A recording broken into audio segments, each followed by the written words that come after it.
Hello my dear friends, welcome to my YouTube channel. I hope आप सब लोग बहुत अच्छे होंगे। तो चलिए सीखना शुरू करते हैं अपना आज का ब्यूटीफुल सा टॉपिक। फ्रेंड्स, आज हम सीखेंगे इंडस वैली सिविलाइजेशन। ठीक है, इसमें हम क्या पढ़ेंगे, सबसे पहले हमें देखना है कि इंडस वैली सिविलाइजेशन का जो काल था वो कब से लेकर के कब तक का था। तो ये 2400 BC से लेकर के 1750 BC तक का इसका काल माना जाता है। इस सभ्यता का जो विस्तार है वो सिंधु बेसिन में है, इसीलिए इसको हम क्या बोलते हैं, सिंधु घाटी सभ्यता कहते हैं। यहाँ से हमें स्क्रिप्ट भी मिली है, लेकिन अभी तक जो है उन स्क्रिप्ट को पढ़ा नहीं गया है। ठीक है, और इसको हम और क्या बोलते हैं, इसको हम ब्रॉन्ज एज सिविलाइजेशन भी बोलते हैं, क्योंकि ब्रॉन्ज यानी कि कांसे का उपयोग यहाँ पर किया जाता था। It was the urban civilisation. ठीक है, ये कैसी थी, एक शहर, ये नगरीय सभ्यता थी। It was also called the Sindhu Saraswati civilisation. और इस सभ्यता को जो है दो लोगों ने बसाया था। ठीक है, दो तरह के लोगों द्वारा बसाई गई थी। एक था जो भूमध्य सागर के आसपास के एरिया से आई थी, जिसको हम मेडिटेरियन बुलाते हैं, और दूसरा थे द्रविड़ लोगों द्वारा। At present they are in the south Africa India, ठीक है, साउथ इंडिया। नॉमेनक्लेचर ऑफ, अगर फाइंडर्स की हम बात करते हैं तो जो राय बहादुर दयाराम साहनी थे, ठीक है, उन्होंने जो है सिंधु घाटी सभ्यता यानी कि हड़प्पन सभ्यता की खोज की थी 1921 में रावी नदी के किनारे। और सेकेंडली जो राखालदास बनर्जी थे, उन्होंने 1922 में सिंधु नदी के किनारे एक मोहनजोदड़ो की खोज की थी। मोहनजोदड़ो हड़प्पा से भी बड़ा शहर था। ठीक है, और एक के बाद में एक शहर खोजे गए, और वो सारे के सारे जो है इंडस बेसिन में थे। तो लोगों ने कहा कि हम इसे हड़प्पन सिविलाइजेशन नहीं, बल्कि हम इसको इंडस वैली सिविलाइजेशन कहते हैं। ठीक है, और इंडस वैली सिविलाइजेशन को मेसोपोटामियन सिविलाइजेशन में मेलुहा नाम से जाना जाता है।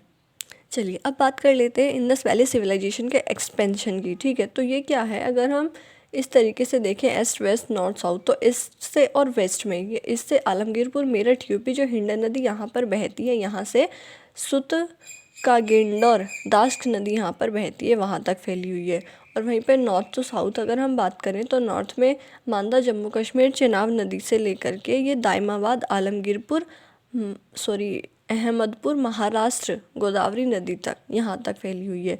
ठीक है, it was an urban civilisation, ये एक नगरीय सभ्यता थी। इसमें जो है 6 बड़े ये नगर इस प्रकार है, जैसे मोहनजोदड़ो, हड़प्पा, गढ़वारीवाला, ढोलाबीरा, राखीगढ़ी और कालीबंगा। ठीक है, सिंधु घाटी सभ्यता में अगर लिपि की बात करें तो वह पिक्टोग्राफिक स्क्रिप्ट थी यहाँ पे, यानी कि इसको हम बोलते हैं ब्राह्मणी लिपि।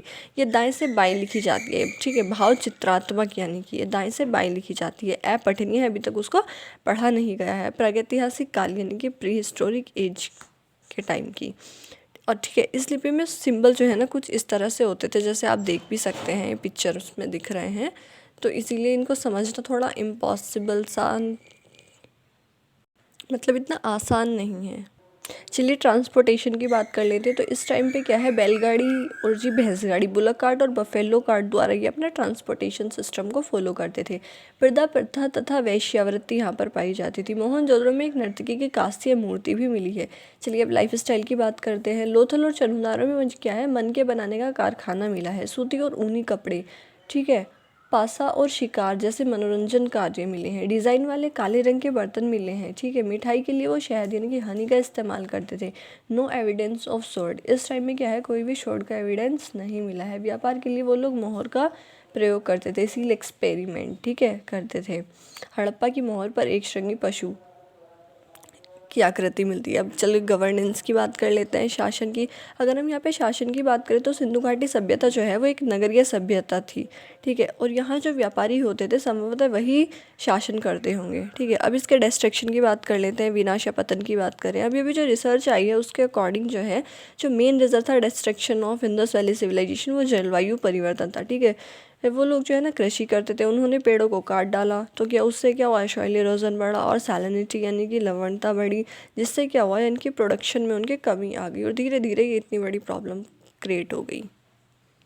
जो पिगत ने जो है हड़प्पा और मोहनजोदड़ो को जुड़वा राजधानी यानी कि ट्विन कैपिटल कहा है। टेराकोटा की बात करें तो टेराकोटा जो है वो आग में पकी मिट्टी को कहते हैं। Soil baked in fire. और लार्जेस्ट साइट कौन सी थी, वो राखीगढ़ी मोहनजोदड़ो। ये दोनों की दोनों लार्जेस्ट साइट थी। कौन कौन थी, राखीगढ़ी थी और दूसरी वाली मोहनजोदड़ो। चलिए अब साइट्स और एविडेंस की बात कर लेते हैं। साइट्स सबसे पहले हम बात करते हैं मोहनजोदड़ो, जिसको तो अब और क्या बोला जाता है, माउंड ऑफ डेड। ठीक है, यानी कि मृतकों का टीला। ठीक है, कहाँ पर पाई गई थी तो सिंधु नदी के किनारे पे 1922 में किसने खोज की थी? राखालदास बनर्जी ने। यहाँ पे हमें क्या मिला है? सबसे बड़ा अन्नागार ग्रेनरी, सबसे बड़ा स्नानागार ग्रेट बाथ, पशुपतिनाथ की मोहर, नर्तकी की मूर्ति यानी कि ब्रॉन्ज डांसिंग गर्ल, शव को जलाने के साक्ष्य और दाढ़ी वाला पुजारी यानी कि बियर्डेड प्रिस्ट। अब सेकेंडली हड़प्पा, ठीक है, इस कौन सी रिवर के पास में मिली है? रावी नदी के पास में, और 1921 में इसकी खोज किसने की थी? दयाराम साहनी ने की थी। यहाँ से हमें क्या मिला? एक श्रृंगी पशु वाली मोहर, अ हॉर्न एनिमल सील, मातृ देवी की प्रतिमा यहाँ से हमें मिली है, जैसे statue of the mother goddess.